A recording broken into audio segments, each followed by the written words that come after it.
प्यारे दोस्तों, आज मैं आपको एक और जादुई कहानी सुनाने जा रही हूँ। गरीब का घर। एक समय की बात है, एक छोटे से गांव में रश्मि और मोनू नाम के दो पति पत्नी रहते थे।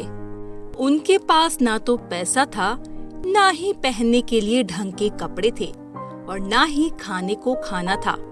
और तो और एक टूटी फूटी झोपड़ी में रहते थे। गांव के सभी लोग उनका मजाक उड़ाया करते थे। रश्मि जब भी कुएं से पानी भरने जाती थी तो गांव की औरतें उसे भगा दिया करती थी। एक दिन रश्मि उदास होकर मोनू से कहती है, सुनिए जी, गांव वाले हमारे साथ ऐसा बर्ताव क्यों करते हैं? हमने तो किसी का बुरा भी नहीं किया। भगवान आखिर हमारी कब तक परीक्षा लेता रहेगा? कब हमारी जिंदगी में खुशियाँ आएगी? अरे रश्मि, तुम चिंता क्यों करती हो?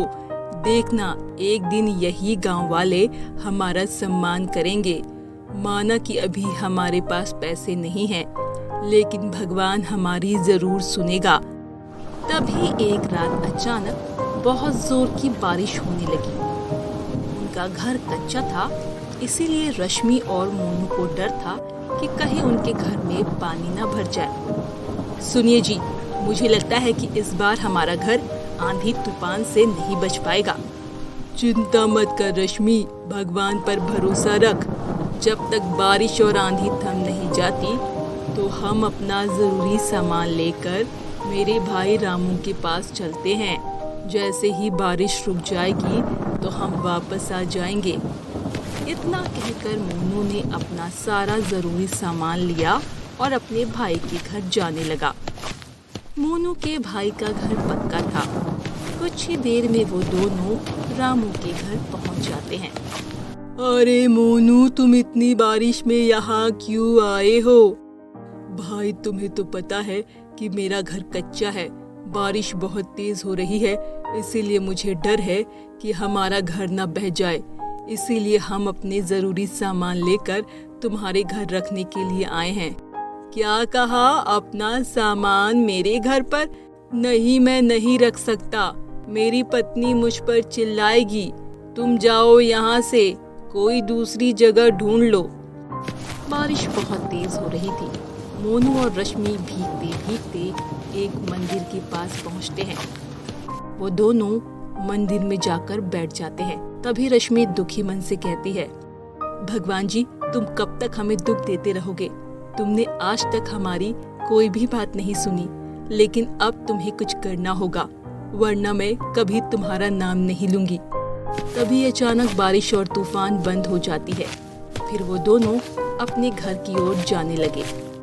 तभी रास्ते में उन्हें एक आदमी दिखता है जो वहाँ पर गुजर रहे लोगों से मदद मांग रहा था, क्योंकि उसकी गाड़ी कीचड़ में फंस चुकी थी। लेकिन कोई भी उस आदमी की मदद नहीं कर रहा था। दरअसल वो आदमी एक बहुत बड़ा व्यापारी था। उसका नाम राघव सेठ था। उस आदमी को परेशान देख मोनू से रहा नहीं गया, इसीलिए वो तुरंत ही उस आदमी के पास गया और गाड़ी को कीचड़ से बाहर निकालने की कोशिश करने लगा। गाड़ी के पहिए कीचड़ में बहुत धंसे हुए थे।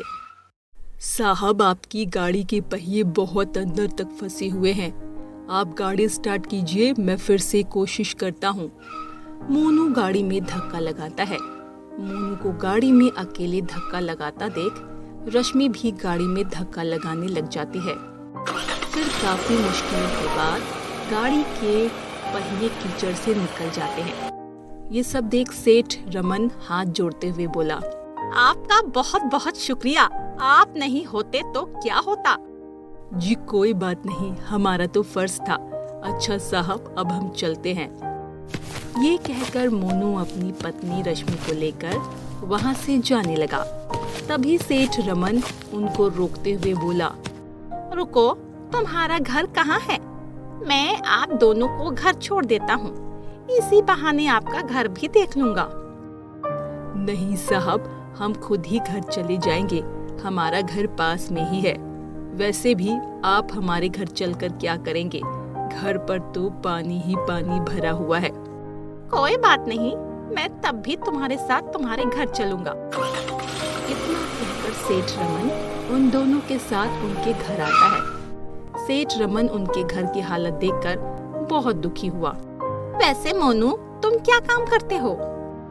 साहब, अभी तो फिलहाल मैं कुछ काम नहीं कर रहा हूँ, इसीलिए मैं काम की तलाश में हूँ, लेकिन कोई मुझे काम नहीं देता। मैं कोई भी छोटा मोटा काम कर लेता हूँ।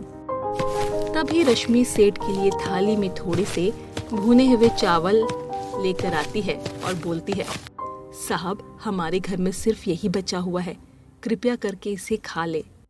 हाँ हाँ, क्यों नहीं। वैसे मोनू, तुमको काम की जरूरत है ना, तो मैं तुम्हें काम दे सकता हूँ। क्या सच में साहब, आप मुझे काम दे सकते हो? हाँ, क्यों नहीं। मेरे पास बहुत सारे काम हैं और मैं बहुत दिनों से सोच रहा था कि कोई ईमानदार व्यक्ति मेरा काम कर सके।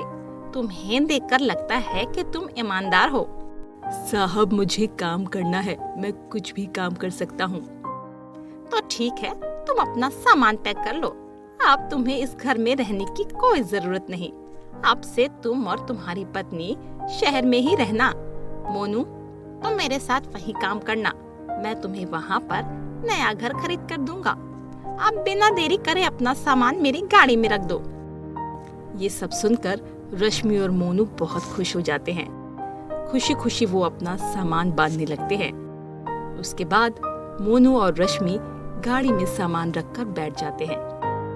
सभी गांव वालों का ध्यान उन्हीं पर था। सभी उन्हें हैरानी से देख रहे थे। सेठ रमन उन दोनों को शहर लेकर आ जाता है। उसके बाद सेठ रमन ने उन दोनों को रहने के लिए एक घर दिलवा देता है। उसके बाद सेठ रमन मोनू को काम भी देता है और मोनू अच्छे से समझ जाता है सारा काम। उसके बाद मोनू पूरे लगन से सेठ रमन के साथ काम करने लगता है। मोनू का घर दिखने में बहुत ही सुंदर था। वो अच्छे पैसे कमाने लगा। अब उसके घर में किसी चीज की कमी नहीं थी। जब गांव वालों को ये बात पता चली तो धीरे धीरे करके गांव वाले रश्मि से मिलने शहर जाने लगे, उनकी तारीफ करने लगे। और तो और, जिस भाई ने उसका सामान रखने से मना कर दिया था, वो भी उससे मिलने शहर आया और उससे माफी मांगी। मोनू ने अपनी ईमानदारी से वो सब पा लिया जो उसे अब तक कभी नहीं मिला था। रश्मि, किसी ने सही कहा है, भगवान के घर देर है अंधेर नहीं। आप बिल्कुल ठीक कह रहे हो जी। इस तरह मोनू ने साबित कर दिया कि एक गरीब इंसान भी मेहनत करके अपनी किस्मत बदल सकता है।